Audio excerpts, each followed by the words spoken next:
नमो भगवते वासुदेवाय। ओम नमो भगवते वासुदेवाय। ओम नमो भगवते वासुदेवाय। नारायणं नमस्कृत्य नरं चैव नरोत्तमं देवीं सरस्वतीं व्यासं ततो जयमुदीरये।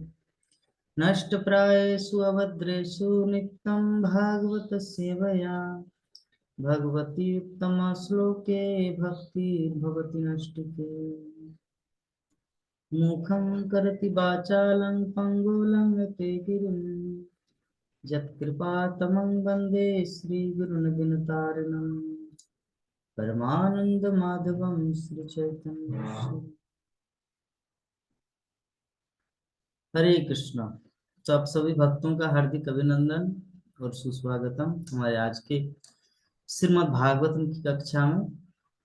तो आज हम लोग चर्चा करेंगे श्रीमद् भागवतम के द्वितीय स्कंद का सातवां अध्याय श्लोक संख्या 17। ज्यायन् गुणैरवर्जो वदितेत सुतानां लोकान् विचक्रमिमान् जदथादिजज्ञाम् क्षमां वामनेन जगृहे त्रिपदच्छलेन याञ्छामृते पथि चरण प्रभुभिर्न चाल्ला। भगवान समस्त भौतिक गुणों से परे होते हुए भी अदिति के पुत्रों आदित्यों के गुणों से कहीं बढ़कर थे। वे अदिति के सबसे कनिष्ठ पुत्र के रूप में प्रकट हुए और क्योंकि उन्होंने ब्रह्मांड के समस्त ग्रहों को पार किया अतः वे पूर्ण पुरुषोत्तम भगवान हैं। उन्होंने 3 पग भूमि मांगने के बहाने से बलि महाराज की सारी भूमि ले ली। उन्होंने याचना की।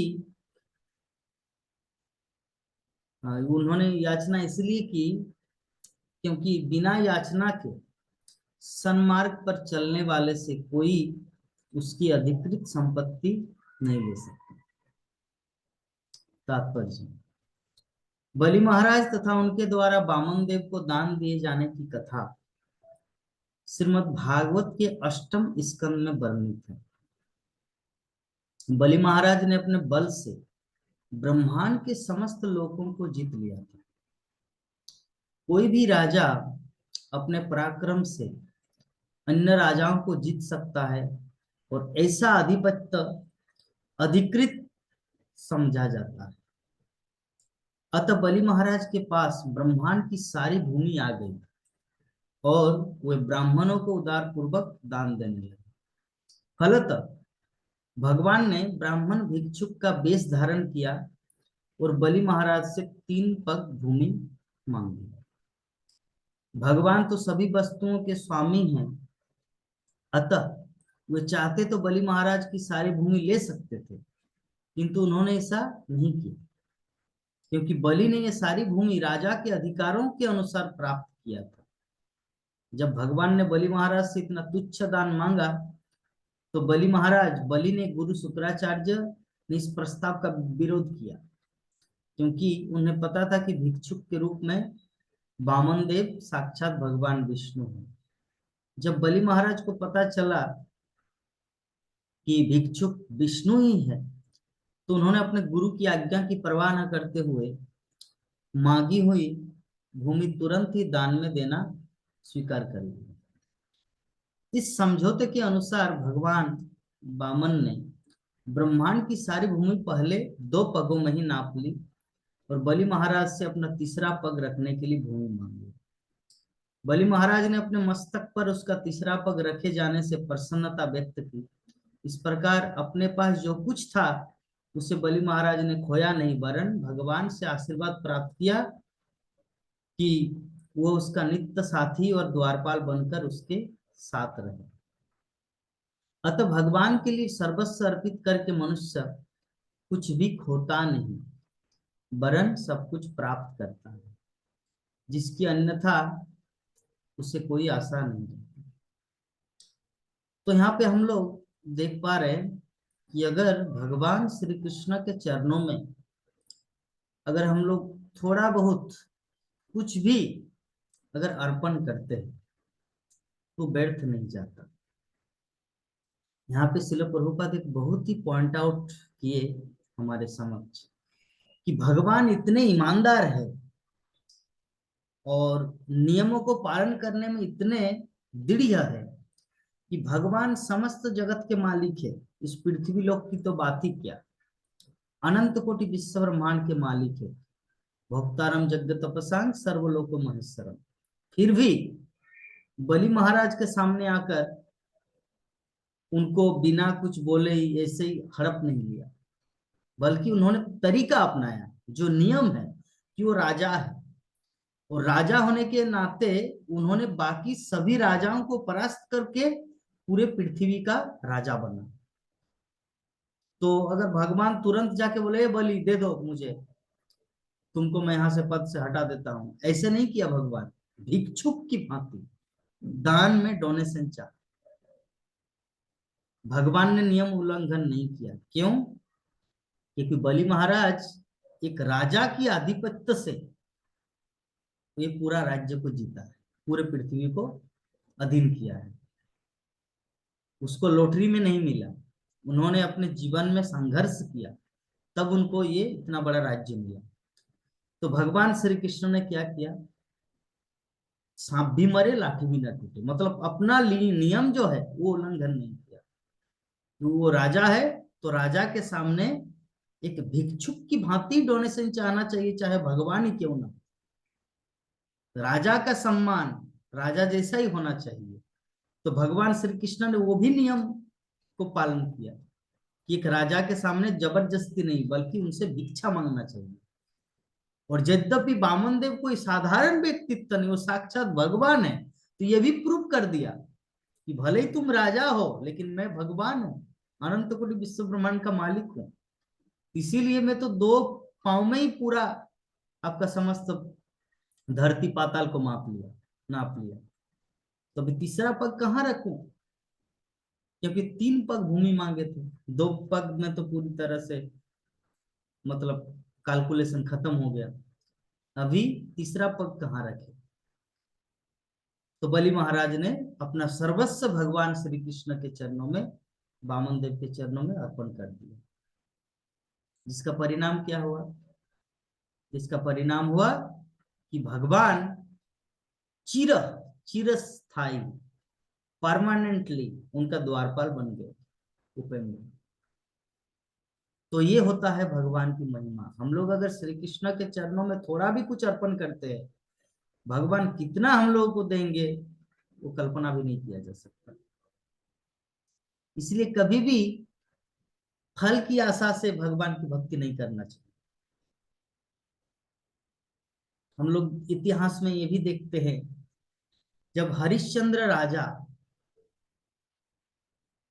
हरिश्चंद्र शमशान घाट में वो बन गया था, जो मुर्दा को जलाया जाता, जल्लाद बन गया था। क्योंकि विश्वामित्र ने हरिश्चंद्र से दान मांगा था कि तुम्हारा जितना सारा संपत्ति है वो मुझे दान में दे दो। तो विश्वामित्र को दे दिया सब, और पूरा पृथ्वी का राजा था हरिश्चंद्र। तो भी पूरा पृथ्वी अगर हरिश्चंद्र ने विश्वामित्र को दिया तो अभी उनको पृथ्वी में भी रहने का अधिकार नहीं है। तब हरिश्चंद्र राजा काशी में जाकर रहने लगा, क्योंकि शास्त्रीय दृष्टिकोण के अनुसार काशी जो है वो पृथ्वी से थोड़ा अलग है। अभी कोई ऐसे आंखों की दृष्टि से देखा जाए तब तो वो पृथ्वी क्या वाराणसी है। काशी विश्वनाथ ये वो तो वाराणसी है। वाराणसी कहाँ आते? उत्तर प्रदेश में। उत्तर प्रदेश कहाँ आते? इंडिया में, भारत में। और भारत क्या है? ये पृथ्वी। तो काशी अलग कैसे हुआ? लेकिन नहीं, एक रहस्य है। तो काशी जो है पृथ्वी से उसको अलग माना जाता है। तो जिसके कारण हरिश्चंद्र महाराज भिक्षुक की तरह वहां पे काशी में बसवास करने लगा। कैसा, कौन सा नौकरी मिला उनको? मुर्दा को जलाना। जो व्यक्ति मर जाता है वो जल्लाद का काम करते थे। तो एक बार की बात है, उनकी जो पत्नी सेब्बा, सेब्बा, और उनका बेटा रोहित। तो छोटा सा बेटा रोहित और सेब्बा वो दोनों को लेकर काशी में आए। और काशी में आने के बाद अभी खाने के लिए उनके पास तो उतना इनकम नहीं है कि अपने पूरे परिवार को संभाल सके। इसीलिए अपनी पत्नी को बोले कि तुम कहीं पर काम में लग जाओ। तो एक व्यक्ति आया और उनको खरीद लिया नौकरानी के रूप में, सब्बा को, और उनके साथ साथ उनका बेटा भी चला गया रोहित। और इधर इनको नौकरी मिला, हरिश्चंद्र को नौकरी मिला जल्लाद का। तो बहुत दिन बीत गया। एक दिन की बात है, रोहित बन बन गए थे कुछ आ, अपनी माँ के साथ, माँ के साथ नहीं, वो ऐसे ही बच्चों के साथ वन में गया था भ्रमण करने के लिए। और जंगल में कोई एक सांप उसको डस लिया। तो इधर नौकरानी, इधर सब सब्बा जो है, इधर तो घर में कामकाज में लगी है। और मालकिन उनको जाने नहीं दे रहे। बोले कि मेरा बेटा बहुत मुसीबत में है, बच्चे लोग आके बोल दिए कि तुम्हारा बेटा को सांप ने काटा। तो जैसे ही जाना चाह रही थी, लेकिन वो जो मालकिन है वो बोले नहीं, तुम्हारा काम अभी खत्म नहीं हुआ। जब तक टाइम 5 नहीं बज जाता तब तक तुम कहीं नहीं जा सकते। तो ऐसे बहुत ही दुखी हुई सेब्बा। और रात में वन में जाके देखा, रास्ते में पड़ा है उनका बेटा रोहित, सांप उसको काटे, पूरा ब्लैक हो गया, पूरा काला हो गया शरीर सांप के जहर से। तो अभी कोई तो सपोर्ट करने वाला नहीं है, अकेले ही माता सेब्बा ने क्या किया, रोहित को शमशान घाट पहुंचाया रात का समय में, रात का समय में। और तब क्या किया, अभी तो ये भी अपने पति को पहचान नहीं पा रहे, और जल्लाद भी अपनी पत्नी को पहचान नहीं पा रहे, क्योंकि रात का समय है, पूरा अंधकार, और छोटा सा बालक मर गया है।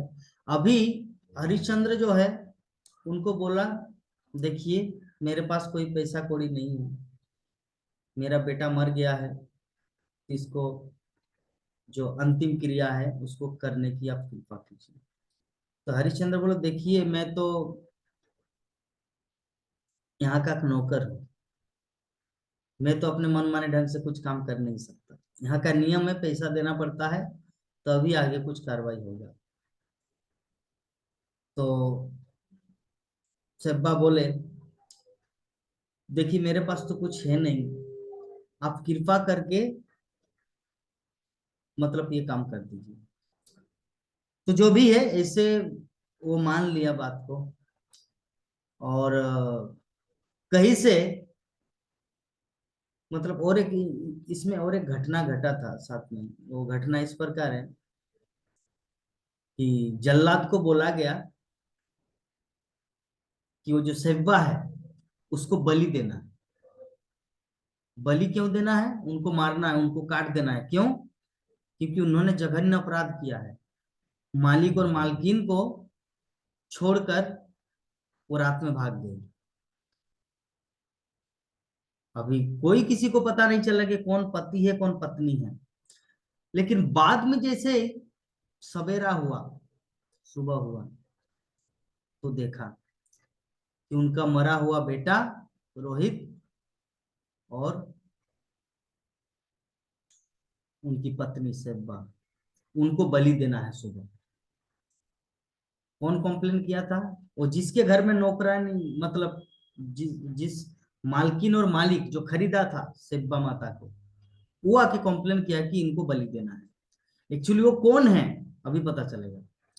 तो जैसे ही उनको मारने का प्लान है, पूरी तरह से गला, जैसे बकरी को काटते हैं लोग बलि देते हैं, तो इसे ही वहां पे घुसाया, जो लकड़ी का बना रहता है, गला फंस जाता है।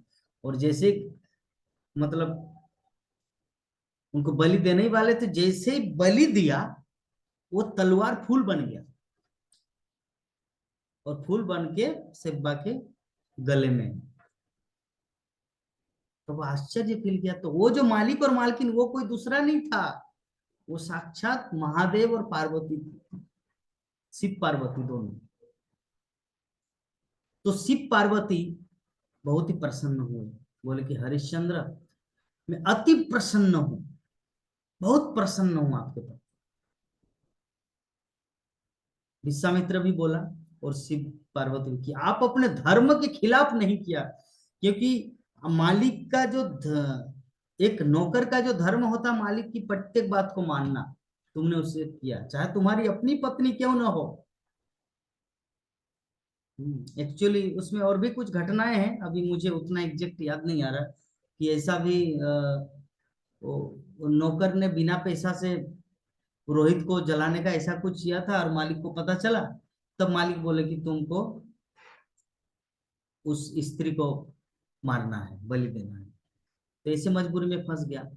तो जैसे ही मतलब उनको मारना चाहा, वो फूल बन गए उनके गले में। तो ये होता भगवान की कृपा। तो विश्वामित्र इतना प्रसन्न हुआ कि मैं तुमको तुम्हारा जो खोया हुआ राज्य है तुमको वापस देता हूँ, और विश्वामित्र उनको राजा बन। तो देखिए हरिश्चंद्र महाराज के जीवन में जब विश्वामित्र आके डोनेशन मांगा कि मुझे इतना डोनेशन चाहिए, मतलब पूरा पृथ्वी का मुझे राजा बनना है, तुम भिखारी बन जाओ, हरिश्चंद्र महाराज ने कुछ नहीं किया, ठीक है गुरुदेव आपकी जैसी आज्ञा। और अंत में विजय उन्हीं का हुआ, क्योंकि वो अपने परीक्षा की जो परीक्षा दिए उसमें वो पास हुआ हरिश्चंद्र। तो अल्टीमेटली उनका कोई नुकसान नहीं हुआ, क्योंकि अपने धर्म में था। जो धर्म के पथ में रहता है, भगवान श्री कृष्ण भगवत गीता में अर्जुन को बोल रहे हैं, कौन ते प्रति जानी न में भक्त पनिष्यतु। भक्त कौन है? जो शास्त्र विधि को मानता है। और अभक्त कौन है? जो शास्त्र विधि को त्यागता है। यह शास्त्र विधि मुत्सृज्य वर्तते काम कारत, न स सिद्धिम अपाप्नोति न सुखम न पराम गति। हम लोग भगवत गीता पढ़ते हैं, श्रीमद् भागवतम पढ़ते हैं, रामायण महाभारत पढ़ते हैं। उद्देश्य क्या है? उद्देश्य ये कि उनसे वहां से हम लोग को शिक्षा लेना है और अपने जीवन में आचरण करना है। तो जो शास्त्र की विधि को त्यागता है, आचरण करता है, धार्मिक भक्त उसे कहा जाता है, वो है भक्त। और जो शास्त्र की विधि को नहीं मानते वो अभक्त। तो हरिश्चंद्र महाराज जीता क्यों? क्योंकि उन्होंने अपने धर्म के खिलाफ कुछ भी काम नहीं किया, धर्म कोई अपना लिया। चाहे मैं गली का भिखारी, सड़क का भिक्षु की क्यों न बना, धर्म के खिलाफ नहीं गए। डोनेशन मांगने आए थे, उनको डोनेशन मिल गया। उसी प्रकार वामनदेव बलि महाराज के पास आया, तो बलि महाराज ने उन्हें सब कुछ दे दिया कि आपको जो कुछ चाहिए मेरे पास एक ही चीज है, वो है मैं खुद, मेरा मस्तक, इसमें आप अपना चरण रख दीजिए। तो भगवान वामनदेव अपना चरण बलि महाराज के मस्तक पर रखा और उनको कृतार्थ किया। इसीलिए शिल प्रभुपाद तात्पर्य के अंत में लिखते, अतः भगवान के लिए सर्वस्व अर्पित करके मनुष्य कुछ भी खोता नहीं, वरन सब कुछ प्राप्त करता है, जिसकी अन्यथा उसे कोई आशा नहीं रहती। दूसरे जगह आप कुछ भी सर्वस्व न्यौछावर कर दे, रिटर्न होगा कि नहीं कोई गारंटी नहीं रहती। आगे वर्णन किया जा रहा है, नार्थो बलेरयोरुक्रमपाद शोचम आप शिखाधृत वर्त विबुधि दादिपट्टम यो वे प्रतिश्रुतमृतेन चिकीर्षदन्नतात्मन मंगम मनसा हरयभिमेने। ये अपने सिर पर भगवान के कमल पाद प्रक्षालित जल को धारण करने वाले बलि महाराज ने अपने गुरु द्वारा मना किए जाने पर भी अपने वचन के अतिरिक्त मन में अन्य कुछ धारण नहीं किया। राजा ने भगवान के तीसरे पग को पूरा करने के लिए अपना शरीर समर्पित कर दिया। इससे महापुरुष के लिए अपने बाहुबल से जीते गए स्वर्ग के साम्राज्य का भी कोई महत्व नहीं था। वाह, इसे कहते भक्त। अरे कुछ भी हो जाए, अपने आप को लुटा दूं, कृष्ण की सेवा के लिए, ये है भक्त। श्रील प्रभुपाद जब अमेरिका गए तो सबके मन में ख्वाहिश होता है कि जीवन के अंतिम क्षण में वृंदावन धाम या मायापुर धाम का वास मिले, धाम वास हो। तो श्रील प्रभुपाद की उम्र जब 70 साल था, वो वृंदावन धाम में कंफर्ट जोन में था।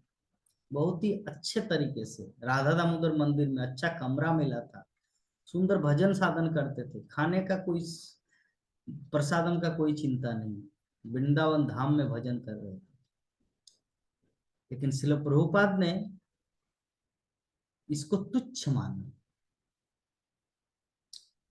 उन्होंने सोचा कि सारे जगत के लोगों को वृंदावन धाम देना है। तो बलि महाराज को इतना बड़ा भौतिक त्याग करने के बदले में भगवान की दिव्य कृपा प्राप्त करने से वैकुंठ लोक में स्थान प्राप्त हुआ था, जहां शाश्वत भोग की उतनी ही अथवा उससे भी अधिक सुविधाएं उपलब्ध थी। ऐसा मत सोचिए कि संसार में जो भक्त भिखारी की तरह रहता है, वो मरने के बाद जब भगवत धाम जाएंगे तो वहां भी भिखारी रहेगा। ऐसा नहीं है। वैकुंठ लोक में सब कुछ है। ये तो छाया मात्र है। इस संसार में जो कुछ भौतिक वस्तु है, भोग की सामग्री, ये तो छाया मात्र है। अभी किसी के मन में प्रश्न होगा, प्रभु जी वहां पे लैपटॉप है क्या? आध्यात्मिक जगत में वहां पे मोटरसाइकिल है, पेट्रोल भरने के लिए पैसा चाहिए, पेट्रोल पंप है, वहां पे हम इंजॉयमेंट कैसे करेंगे? इसका जवाब ये है, वहां पे आपको गाड़ी में चलने का जरूरत नहीं है, एरोप्लेन में चढ़ने का जरूरत, खुद उड़ सकते हैं। कंप्यूटर हम लोग क्यों इस्तेमाल करते, लैपटॉप क्यों यूज करते? कुछ देखने के लिए बाहर क्या हो रहा है, दिव्य दृष्टि मिलेगा, सारी दुनिया आपको दिखाई देगा। तो लैपटॉप का भी जरूरत नहीं है। खाने के लिए किसी अच्छे रेस्टोरेंट में जाएंगे, पैसा खर्च करके कुछ खाने के लिए, मिक्स वेज, गुलाब जामुन या जो भी, उसके लिए पैसा लगेगा। इनकम करने का कोई सोर्स नहीं है वहां पे, ना इनकम करने का जरूरत है, ना खाने के लिए आपको चिंता करने के लिए कोई रेस्टोरेंट में जाने की जरूरत है। जस्ट चिंतामणि प्रकर सद्मसु कल्प वृक्ष, कल्प वृक्ष है वहां पर। गुलाब जामुन की इच्छा उत्पन्न हुई, ऑटोमेटिक प्रकट हो गया। अभी आप बोल सकते प्रभु जी इसका मेटेरियल एग्जाम्पल दीजिए कि कल्प वृक्ष जो है भगवत धाम में, कि जो कुछ चाहिए वो सब मिल जाता है, इसके बारे में थोड़ा ठोस प्रमाण दीजिए, या ठोस एक एग्जाम्पल बताइए, उदाहरण। तो इसका एग्जाम्पल है, जैसे हम लोग मोबाइल यूज करते हैं, तो मोबाइल में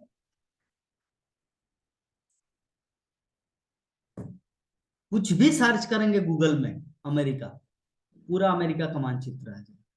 सर्च करेंगे लंदन, सर्च करेंगे हिमालय पर्वत, सर्च करेंगे चाइना, सर्च करेंगे बद्रीनाथ धाम, सब कुछ जस्ट मन में इच्छा किया तुरंत आ गया गूगल में।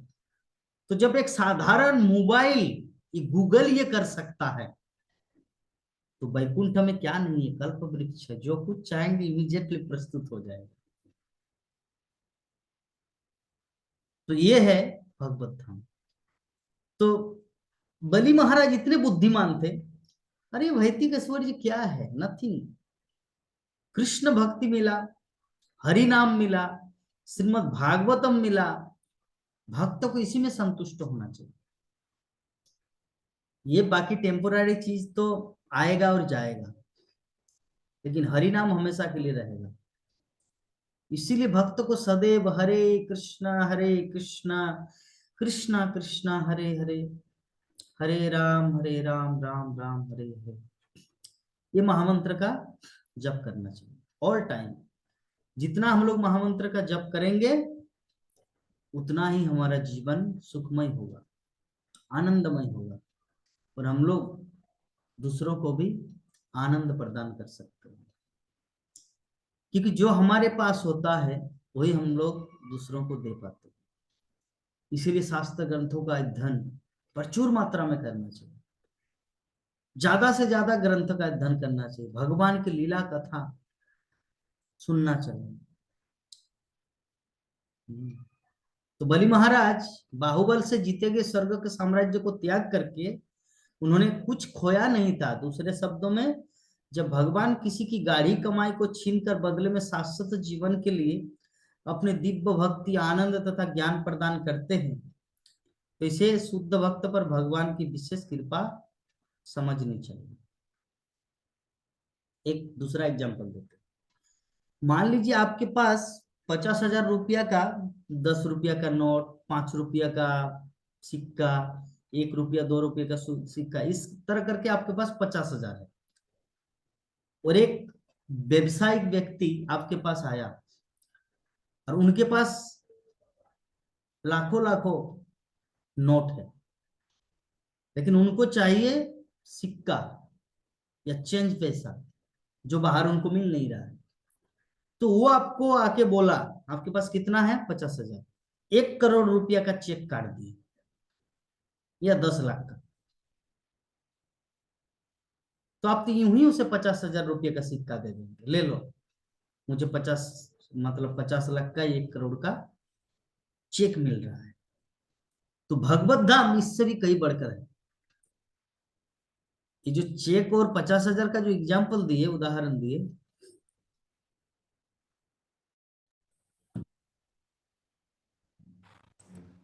तो भगवत धाम जो है इससे भी कहीं बढ़कर है। ये हम लोगों को समझना है।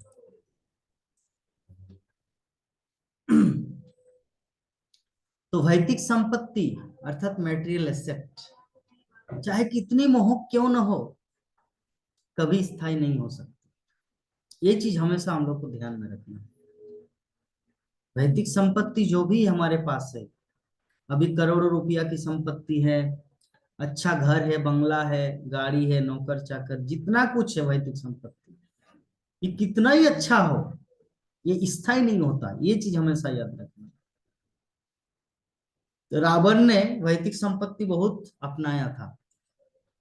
अ, सारी दुनिया की संपत्ति उन्होंने इकट्ठा किया था, लंका में सोने की लंका बनाई थी। स्वर्गलोक की, पाताल लोक की, मर्तलोक की, हर जगह का साम्राज्य, मतलब वहां से संपत्ति लाकर हेडक्वार्टर बनाए थे लंका में। वो कहाँ गया आजकल? लंका, लंका सबसे ज्यादा गरीब देश है अभी वर्तमान में। तो स्थायी नहीं होती, इसलिए प्रभुपाद वही चीज बोल रहे। मुगल साम्राज्य मुगल साम्राज्य एक ऐसा समय था, पूरे संसार को मुगल, मुसलमान, सारे जगत में अपना पंचम अर्थात अपना झंडा लहराए थे।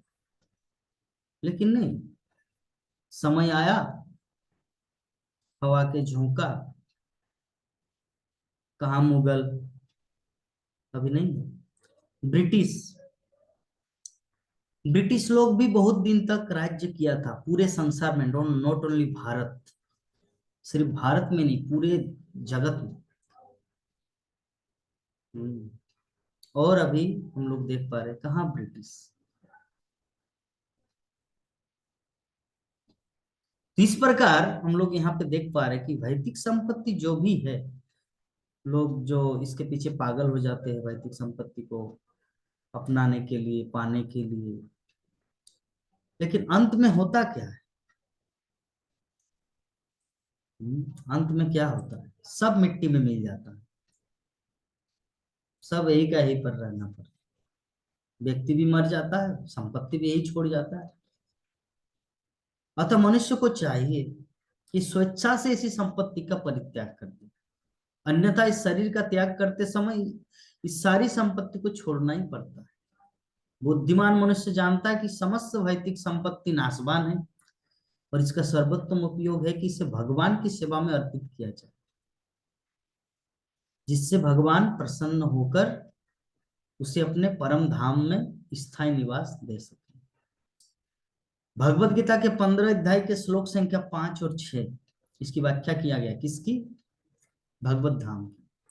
भगवत धाम कैसा होता है, दिखने में कैसा है? निर्माण मोहाजित संग दोषाध्यात्म नित्या विनिवृत्त कामा द्वंद्वेर विमुक्ता सुख दुख संगे गच्छन्ति मूढ़ा पदमव्ययम् तत् न तद्भासते सूर्य न शशांक न पावक यद्गत्ता न निवर्तन्ते तद्धाम परमं मम। जिस मनुष्य के पास इस जगत में घर, भूमि, संतान, समाज, मित्रता तथा संपत्ति के रूप में आवश्यकता से अधिक जितना होता है, वो सब थोड़े समय के लिए उसके पास रहता है। कोई भी माया द्वारा उत्पन्न इस भ्रामक सामग्री को स्थायी रूप में नहीं रख सकता, कोई भी नहीं। ऐसा मालिक आत्म साक्षात्कार के विषय में अत्यधिक मोहग्रस्त रहता है। अतः मनुष्य के पास या तो बिल्कुल कम हो या कुछ ना हो, जिससे वो बनावटी प्रतिष्ठा से दूर रह सके। हम इस जगत में तीनों गुणों से संसर्ग के कारण कलुषित रहते हैं। अतः जो कोई जितना ही क्षणिक संपत्ति के बजाय भगवत भक्ति के द्वारा आध्यात्मिक उन्नति करता है, वो उतना ही भौतिक महाशक्ति से मुक्त रहता है। तो यहाँ पे श्रील प्रभुपाद हम सबको बुद्धि प्रदान कर रहे हैं। हम लोग तो एक महामूर्ख है कि बुद्धि ये है कि हम लोग जिस चीज के पीछे दौड़ रहे हैं, अर्थात धन संपत्ति के पीछे, एक दिन चेंज हो जाएगा, नासवान नहीं है, आपके पास हमेशा टिके नहीं रहेंगे। तो बुद्धिमान वो है जो भगवत भक्ति में उन्नति करता है, हरिनाम की माला जप करता है, हरि कथा श्रवण करता है। क्योंकि जो कुछ मिलने वाला है वो तो मिलेगा ही, चाहे उसमें प्रयास करे या ना करे। प्रहलाद महाराज वर्णन करते श्रीमद् भागवत में। लेकिन हरि भक्ति अपने हाथ में होता है। व्यक्ति जितना हरि भक्ति करेंगे, हरि नाम हरि कथा श्रवण करेंगे, उनका जीवन उतना ही मंगलमय होगा। इसीलिए शास्त्रों का कहना है, आचार्यों का कहना है कि मनुष्य जीवन मिला है, हरि कथा में रमना चाहिए। हरि हरि विफले जन्म गवाइनो, मनुष्य जन्म पाइया राधा कृष्ण ना भजिया, हमें जानी सुने विष खाइनु। हे हरि, मैंने अपना जीवन व्यर्थ ही नष्ट कर दिया। मनुष्य जीवन पाइया राधा कृष्ण ना भजिया, मैंने मनुष्य जीवन मुझे मिला, लेकिन राधा कृष्ण की भजना नहीं की। मैं जानबूझकर जहर को पिया, हमें जानी सुनी विष खाई। तो जो जितना भगवत भक्ति में रमता है, हरि कथा सुनता है, वो उतना मोह आसक्ति से मुक्त रहता है। तो जीवन की इस अवस्था को प्राप्त करने के लिए मनुष्य को अपने आध्यात्मिक अस्तित्व तथा इसके स्थायी प्रभावों के विषय में पूरा विश्वास होना चाहिए। स्व अस्तित्व के स्थायित्व के विषय में सही ज्ञान प्राप्त करने के लिए स्वेच्छा से कम रखने या जीवन निर्वाह की आवश्यकता पूरी करने के लिए रखना चाहिए, ज्यादा नहीं। मनुष्य को कृत्रिम आवश्यकताएं न उत्पन्न करके न्यूनतम से संतुष्ट रहना चाहिए। कृत्रिम आवश्यकता इंद्रियों के कार्यकलाप है। आधुनिक सभ्यता की प्रगति इन्हीं इंद्रियों के कार्यकलापों पर आधारित है, अथवा दूसरे शब्दों में यह सभ्यता इंद्रिय तृप्ति की सभ्यता है। पूर्ण सभ्यता तो आत्मा की सभ्यता है। इंद्रिय तुष्टि चाहने वाला सुसंस्कृत मनुष्य पशुओं के तुल्य है, क्योंकि पशु इंद्रियों के कार्यकलापों से ऊपर नहीं उठ सकते। तो यहाँ पे इस संसार में जितने सारे प्राणी हैं, जो अपने आत्मा को नहीं समझ पाता, जो भगवान श्री कृष्ण की भक्ति में नहीं लगता, वो एक पशु है। क्योंकि पशु, एक जानवर, वो सिर्फ अपने इंद्रियों और मन के अनुसार चलता है। बुद्धि विवेक शक्ति उनके पास होता नहीं कि मनुष्य जीवन मिला है तो क्या करना चाहिए। इंद्रियों से ऊपर मन है। और मानसिक चिंतन की सभ्यता भी पूर्ण नहीं, क्योंकि मन से ऊपर बुद्धि है। और भगवत गीता हमें बौद्धिक सभ्यता की जानकारी देती है। क्या जानकारी? वैदिक साहित्य में मानवीय सभ्यता की अनेक दिशाएं बताई गई है, जिसमें इंद्रियां, मन, बुद्धि तथा आत्मा की सभ्यताएं सम्मिलित हैं। भगवत गीता में मूलतः मनुष्य की बुद्धि का विवरण मिलता है, जिससे वो क्रमशः आत्मा की सभ्यता की ओर अग्रसर होता है। श्रीमद् भागवत तो आत्मा से संबद्ध विषय की पूर्ण मानवीय सभ्यता है। ये जो वैष्णव जगत है, हम लोग डिवोटी फैमिली में रहते हैं, भक्त संप्रदाय में रहते हैं, भगवान श्री कृष्ण को सेंटर पॉइंट में, केंद्र बिंदु में रखते हुए हम लोग अपनी जीवन यापन करते हैं। इसको कहा जाता है रियल या आत्मा की सभ्यता है। जैसे ही मनुष्य आत्मा की सभ्यता के पद तक उठ जाता है, वो ईश्वर के राज्य में जाने के योग्य बन जाता है, जिसका वर्णन भगवत गीता के उपयुक्त श्लोकों में मिलता है। निर्माण मोह जित संग दोषा, निर्माण मोह, जैसे हमारा मोह दूर हो जाता है।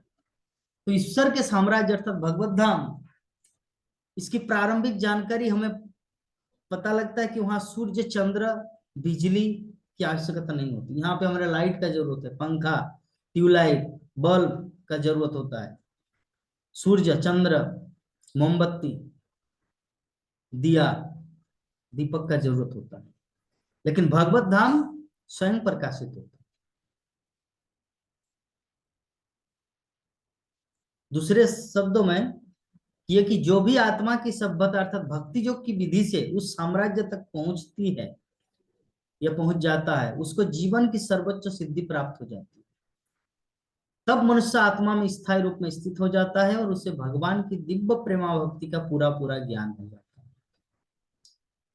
भगवान के विषय में जितना हम लोग ज्ञान अर्जन करेंगे, कृष्ण संबंधित ज्ञान हम लोग अर्जन करेंगे, वही हमारे इस बंधन रूपी पिंजरा, जिससे हम लोग कैद है, इससे छुटकारा हम लोग को मिलेगा। बलि महाराज ने अपनी सारी वैदिक संपत्ति देकर बदले में आत्मा की सभ्यता स्वीकार की, और इस प्रकार वो भगवान के साम्राज्य में पहुंचने के योग्य हो सके।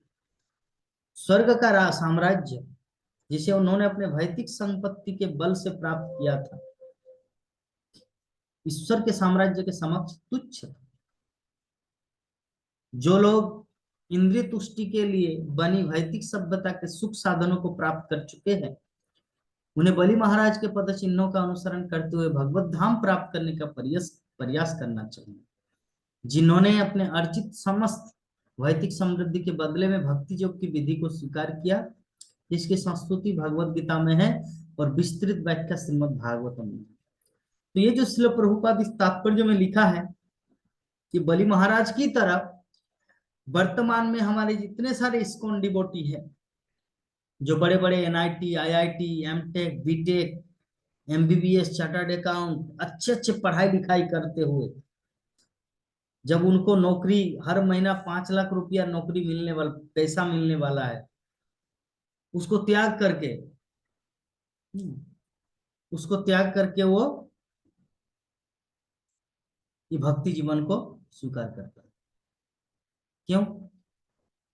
क्योंकि उनको पता है कि ये सब नाशवान है, एक दिन मिट्टी में मिल जाएगा। तो बुद्धिमान वही है जो भगवत भक्ति को स्वीकार करते हैं। तो जो भगवत भक्ति को स्वीकार करते हैं, भगवत गीता भागवतम को पढ़ता है, हरि नाम की माला जपते हैं, वही सबसे ज्यादा बुद्धिमान है, और बाकी सब महामूर्ख है, पशु है, इंद्रिय तृप्ति के पीछे वो पागल है। क्योंकि एक पशु सिर्फ खाने, सोने, मैथुन करने में ही लगा रहता है। तो उसी प्रकार हम सबको भी ये खाने, सोने, पीने में ही नहीं लगना है, बल्कि इससे ऊपर उठकर हरि का स्मरण करना है, भक्ति में लग जाना है। तभी हमारा मानव जीवन सार्थक होगा और हम लोग अपने आप को वास्तविक बुद्धिमान व्यक्ति के रूप में समझ सकते हैं कि I am a intelligent boy, intelligent person. अन्यथा हम लोग एक महामूर्ख ही बने रहेंगे, अगले जीवन में पशु बनना पड़ेगा। तो इस प्रकार आज का हमारा श्रीमद् भागवतम का द्वितीय स्कंद 7वां अध्याय श्लोक संख्या 17 एवं 18, ये 2 श्लोक के ऊपर हम लोग चर्चा किए। पुनः कल हम आप लोगों से मिलेंगे और एक दूसरे श्लोक के ऊपर चर्चा करेंगे। तब तक के लिए आप सभी भक्तों का बहुत बहुत धन्यवाद। हरे कृष्णा कृष्णा कृष्णा हरे हरे, हरे राम राम राम हरे।